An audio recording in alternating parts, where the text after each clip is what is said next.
नमस्कार। पिछली बार हमने देखा कि मन जो कि अंतहीन निरंतर सृजनात्मक प्रक्रिया को लगातार अपने अंदर से अभिव्यक्त करता रहता है, और इसको समझाने के लिए एक होली मैन के 10 बच्चों की 10 पुत्रों की कहानी बताई गई थी, जिसके अंदर ये 10 के 10 पुत्र अलग अलग ब्रह्मांडों के रचयिता बनते हैं। अब हम आगे देखते हैं। तो जब ये 10 ब्रह्मांड अस्तित्व में आ गए तो ब्रह्मा जी ने पूछा कि अभी ये तो हो गया है, अब आप बताएं कि मेरी क्या ज़रूरत है, मैं क्या करूं। तो सूर्य देवता बताते हैं कि आपकी ना तो कोई इच्छाएं हैं, ना कोई आपके कोई इरादे हैं, तो आपको कुछ करने की ज़रूरत ही नहीं है। और वो इस कारण से था क्योंकि ब्रह्मा जी, ऐसा माना गया है कि उनकी वो जब इस संसार में आए और संसार की क्रिएशन करी, तो उनकी पास्ट में पहले में कोई भी इच्छा, अव्यक्त इच्छा बाकी नहीं रही।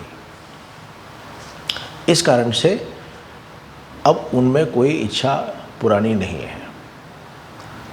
ये चीज़ बताई जा रही है।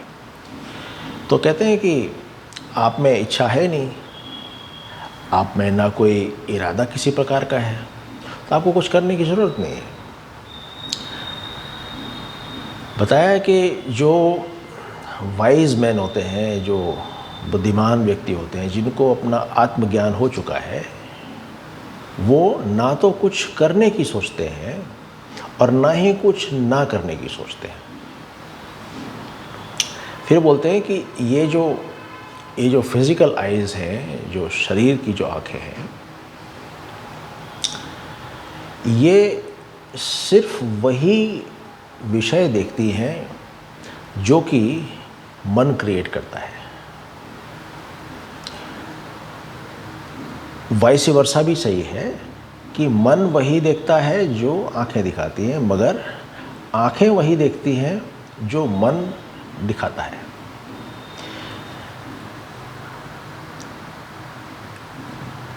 जो ऑब्जेक्ट, जो विषय मन क्रिएट करता है, वो विषय कभी भी खंडित नहीं होता,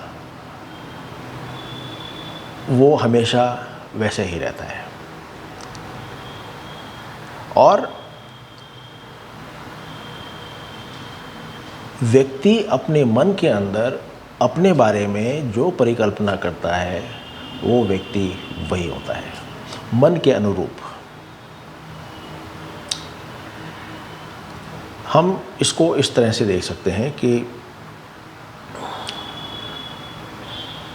मन, माइंड जब अपने शरीर का संज्ञान लेगा, तब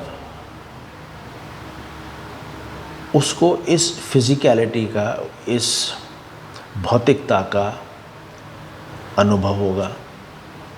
और ये सब होता है सिर्फ एक विचार के कारण, और वो विचार है सब्जेक्ट का, या तो कर्ता का या भोक्ता का।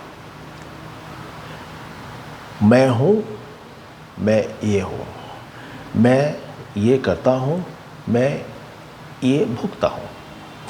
तो जब वो कर्ता या उस भोक्ता का जन्म हो गया, यानी ये एक मानसिक प्रक्रिया है। जब उस मानसिक प्रक्रिया में हमने एक भोक्ता को या कर्ता को जन्म दिया है तो उनका विषय भी अपने आप अवतरित होता है। इसीलिए हम कहते हैं कि ये जो विषय है ये मन द्वारा बनाया गया है। जैसे हमने पहले देखा था वो लीला की कहानी है। लीला ने हमेशा एक कल्पना की मन ने, और उसके बाद में वो दृश्य फलित होते हुए उसको दिखे। तो इस तरह के जो दृश्य होते हैं मन द्वारा बनाए गए, ये कभी भी ख़त्म नहीं होते और निरंतर चलते रहते हैं। जैसे कि हमने लीला की कहानी में देखा, एक मृत्यु हुई फिर दूसरा, फिर दूसरी हुई फिर तीसरा, इस तरह से राजा पद्मा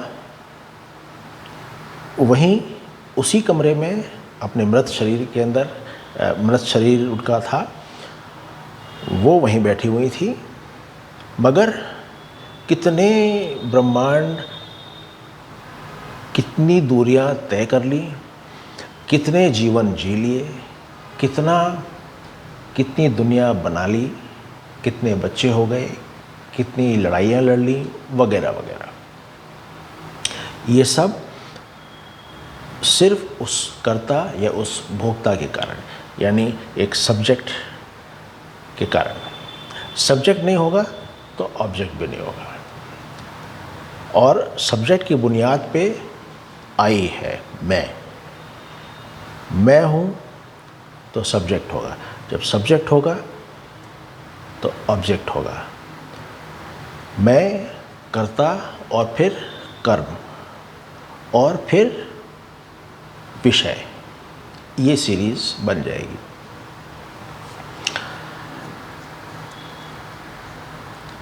माइंड और सिर्फ माइंड ही क्रिएटर है इस वर्ल्ड का, इस दुनिया का। और जो एक्शन माइंड करता है वही एक्शन की गिनती में आता है। जो एक्शन बॉडी करती है वो एक्शन की गिनती में नहीं आता। मतलब इसका ये है, जैसे हम करकटी की कहानी में देखें, जब करकटी को आत्मज्ञान हो गया, यानी कि अब उसका अलग से कोई आई, मैं, उसका अपना अलग से कोई अस्तित्व या कोई सब्जेक्ट नहीं रहा, तब उसको बताया गया कि अब से तुम जो भी किसी को अपना खाना बनाओगी, तुम्हारे को उसका कोई पाप नहीं लगेगा। क्यों? क्योंकि तुम कर्ता नहीं हो। कर्ता हमेशा एक ईगोइक आइडेंटिटी होगी, और क्योंकि वो एक ईगोइक आइडेंटिटी होगी और करता है, तो उसका फिर कर्म भी होगा। कर्म भी होगा तो उसका वो आफ्टर लाइफ प्रारब्ध होगा, और कर्म प्रारब्ध, इसका मतलब सुख दुख, सुख दुख मतलब संसार। तो ये एक पूरा एक पिटारा है जो कि सिर्फ एक आई से, एक मैं की भावना से पैदा होता है।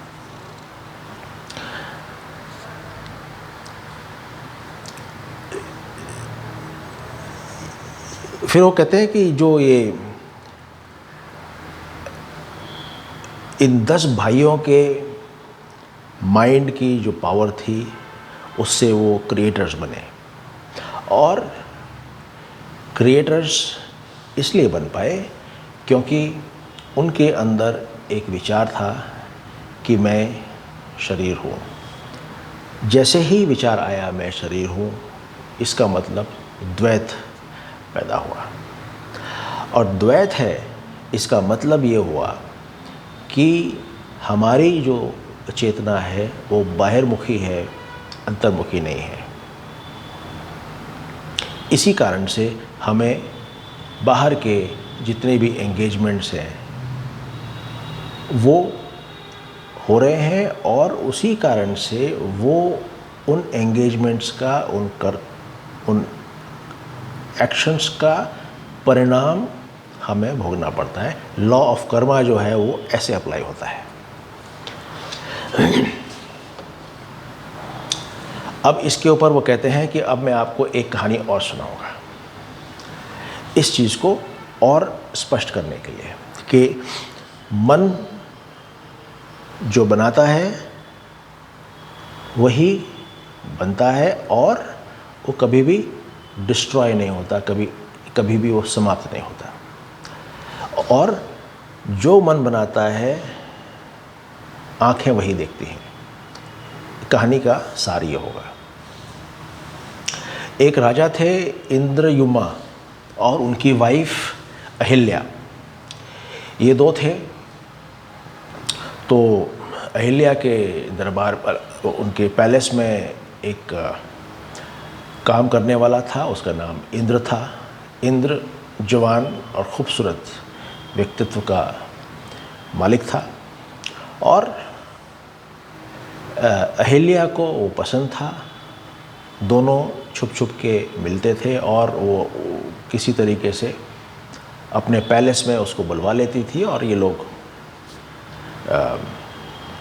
खुश रहते थे। अभी इस प्रेम प्रसंग की कहानी धीरे धीरे पूरे शहर में फैलने लग गई, और एक दिन राजा को पता चला। तो राजा ने सोचा कि अब मैं इनको दोनों को दंड दूंगा। राजा ने कई प्रकार के दंड इन दोनों को दिए। दंडों की एक श्रृंखला, एक के बाद एक राजा उनको देता गया, मगर उनको कोई फर्क नहीं पड़ा। तो आखिर में एक दिन इंद्र ने राजा को कहा, मैं और अहिल्या हम दोनों एक हैं, हम दोनों एक दूसरे को एक की तरह से देखते हैं।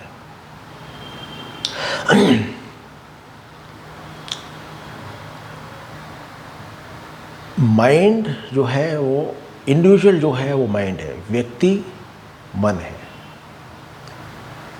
शरीर को हम पनिश कर सकते हैं, शरीर को हम दंड दे सकते हैं, मगर मन को दंड नहीं दिया जा सकता।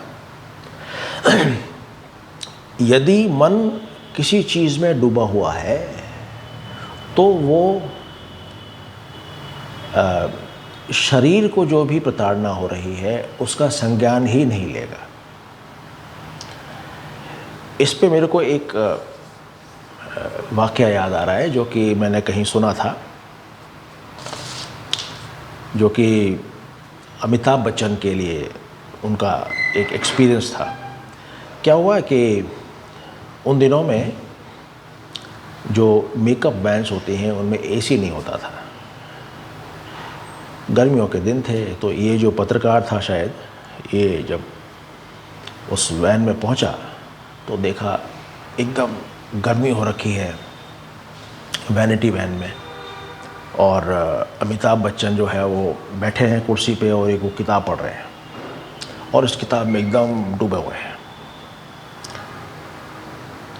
तो इस पत्रकार ने कहा कि सर आपको गर्मी नहीं लग रही? इतनी गर्मी है यहाँ पे, जो है इतनी घुटन भी हो रही है, एसी भी नहीं है, कुछ नहीं है।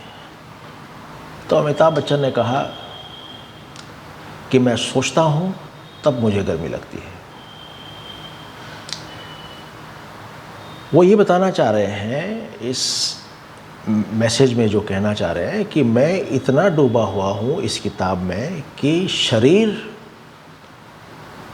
जो दिक्कतें, जो कठिनाइयाँ महसूस कर रहा है वो माइंड उसका संज्ञान ही नहीं ले रहा है। ये इस चीज़ को बताने के लिए है। और हम भी अपने आप में इस तरह के हमने एक्सपीरियंसेस कई बार किए होंगे अपने जीवन में भी। तो फिर वो कहते हैं कि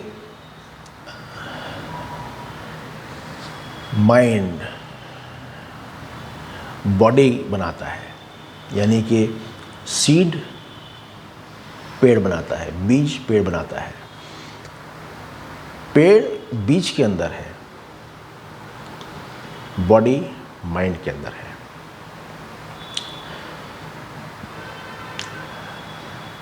जब बॉडी की डेथ होती है तो माइंड की डेथ नहीं होती। ये हमको पता चला जब वो हम 10 क्रिएटर्स की जो बात सुन रहे थे, कहानी सुन रहे थे, उसके अंदर क्या था कि ये 10 के 10 क्रिएटर्स, ये जो भाई थे, ये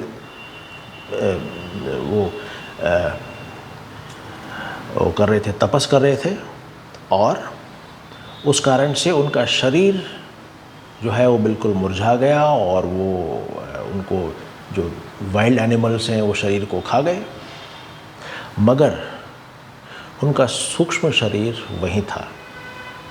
और सूक्ष्म शरीर के अंदर वही कल्पना है, वही माइंड है जिसका इरादा एक क्रिएटर बनने का था, एक क्रिएशन बनाने का था। उसी तरीके से ये बोल रहे हैं कि ये जो इरादा है, ये जो माइंड है, इसके अंदर जो वासना है वो सीड है, वो वो पेड़ है, ऑलरेडी है। जो शरीर है वो ऑलरेडी माइंड में है। ये चीज़ बोलना चाह रहे हैं। Mind alone is the seed for body. वही बात कह रहे हैं। यदि मन शरीर का संज्ञान लेगा तभी शरीर का अस्तित्व होगा। जैसे हमने अभी एग्जाम्पल अमिताभ बच्चन का देखा। दूसरा एग्जाम्पल है, हम जो प्रैक्टिकली करते हैं कि अगर किसी को हमें हम उससे नाराज़ हैं तो हम उसका संज्ञान लेते नहीं हैं, चाहे वो बगल में बैठा हो, वो एग्जिस्ट नहीं करता। क्यों? क्योंकि मन ने उसकी प्रेजेंस को रिकॉर्ड नहीं किया, कॉग्निजेंस नहीं लिया, इसीलिए वो होते हुए भी नहीं है।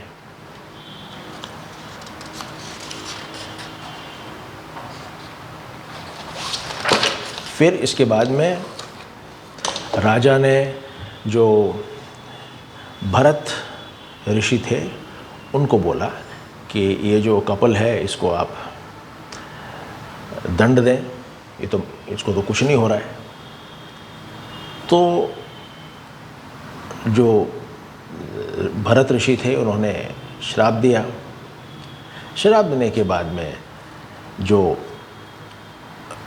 उनको सुनने को मिला वो ये था कि आप हमको कर्ज कर रहे हैं, हमको श्राप दे रहे हैं, तो बिल्कुल हमारा जो शरीर है उस श्राप के कारण समाप्त हो जाएगा। मगर इससे 2 बातें हैं। पहला कि आपने जो भी इतनी तपस्या करी, इतना तपस्या करके जो भी आपने मेरिट्स इकट्ठे किए, जो भी आपने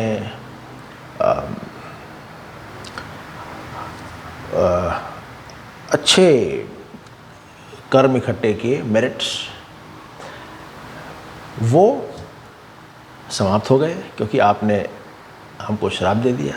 और दूसरा ये है कि कोई भी व्यक्ति माइंड को डिस्ट्रॉय नहीं कर सकता। आप हमारा शरीर डिस्ट्रॉय कर रहे हैं, हमारा माइंड डिस्ट्रॉय नहीं कर सकते। तो उसके बाद में शरीर डिस्ट्रॉय हो गए, मगर माइंड वैसे ही थे, और उस कारण से उन्होंने कई सारे और जन्म लिए पति पत्नी के रूप में। अगेन यहाँ पे वही लीला वाली कहानी आप रिकॉल करें तो वो यहाँ पे कोरिलेट हो सकता है। कहते हैं इसलिए मैं आपसे ये अर्ज़ करता हूँ कि आप जो भी इन 10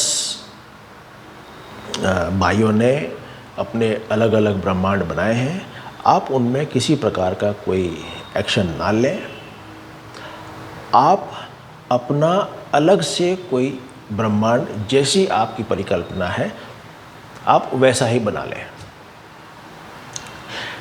क्योंकि असीम चेतना, ये आकाश, असीम आकाश कह लें इसको, और जो माइंड है, ये तीनों जो चीज़ें हैं ये एक ही हैं, और वो है सेल्फ या कॉन्शियसनेस। आज हम इसको इतना ही देखेंगे, विचार करें। कई प्रैक्टिकल एस्पेक्ट्स जो हैं वो हमने आज देखे हैं। Thank you.